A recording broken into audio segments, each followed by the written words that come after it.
है। ये है भाजपा का असली रूप। मुसलमानों के उत्पीड़न में सुख पाने वालों को ये तबाही दिख रही है या नहीं? क्या सोच रहे थे खाली अब्दुल निशाने पर है? अरे आपको तो उसी दिन समझ जाना चाहिए था जिस दिन इन लोगों ने बनारस को स्मार्ट सिटी बनाने के नाम पर उसकी प्राचीनता को नष्ट किया था।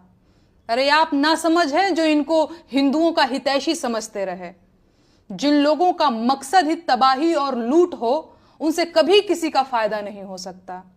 हाँ, तो मेरे देशवासियों, जैसा कि आप सभी को ये बात का पता है कि हमारे देश में वक्फ बोर्ड का मसला बहुत तेज़ी से चल रहा है और इन्होंने कानून बनाया है मोदी जी ने कि वक्फ बोर्ड में हिंदू भी गैर मुस्लिम भी शामिल रहेंगे। ये है उनका। तो ये मुसलमानों की चीज़ है। गैर मुस्लिम क्यों शामिल, कैसे शामिल रहेंगे? कभी किसी ने ये तो नहीं कहा कि मैं मंदिर में शामिल करो या चर्च में शामिल करो या गिरजाघर में, या इसी तो नहीं कहा मुसलमान ने हमें शामिल करो। तो ये एक ज़बरदस्ती की फंसाने वाली बात है। मुसलमानों की चीज़ को हड़प करना चाहते हैं वो। असल में इनकी मर्ज़ी वक्फ बोर्ड लाने का मतलब ये है कि अंबानी का जो बिल्डिंग जो 27 माले की बनी हुई खड़ी हुई है पनवेल में, वो बचाना चाहते हैं। ये वक्फ बिल ला के बोर्ड की जगह पे बना है तो वो उसे निकाल के देना चाहते हैं। ये अब जब से 14-15 साल में जब से ये हुकूमत में आए, सिर्फ अडानी अंबानी का ही सपोर्ट कर रहे हैं, ये अपने दोनों गुजरातियों का, और बोलते हैं हम मुसलमानों के हित में ये बिल लाए हैं। तो मुसलमानों का इसमें क्या भला है?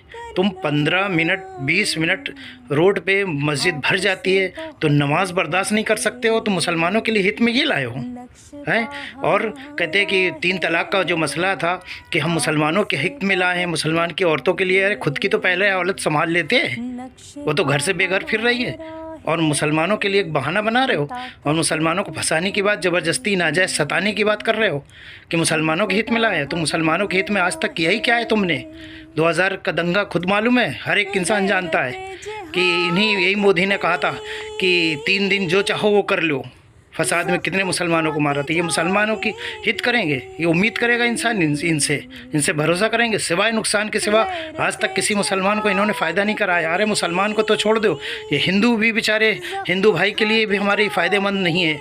हर एक को लूटना, हर एक को ये करना, बहुत बड़ा ये हमदर्दी करते हैं कि हम करोड़ों का फ़ायदा पहुँचाएँगे। तो ये जो भगाया है इनको, नीरव मोदी, ये मोदी, वो मोदी, दुनिया भर के सारे पैसे ले आओ, कितना अरबों खरबों हमारे देश में पैसा आ जाएगा। और आपको ये बता दें कि अभी 15 लाख करोड़ रुपए वर्ल्ड बैंक से फिर से लेने वाले हैं। ये फ़ायदा पहुंचाएंगे किसी को, देश वालों को? ये सिवाय नुकसान के कुछ नहीं कराएंगे। और दोस्तों, मैं ये आपसे कहना चाहता हूं कि ये अभी अपनी मर्ज़ी से कभी नहीं हटेंगे और देश को तबाही बर्बादी की तरफ लेके तो आ चुके हैं और ये आगे और ले जाएंगे।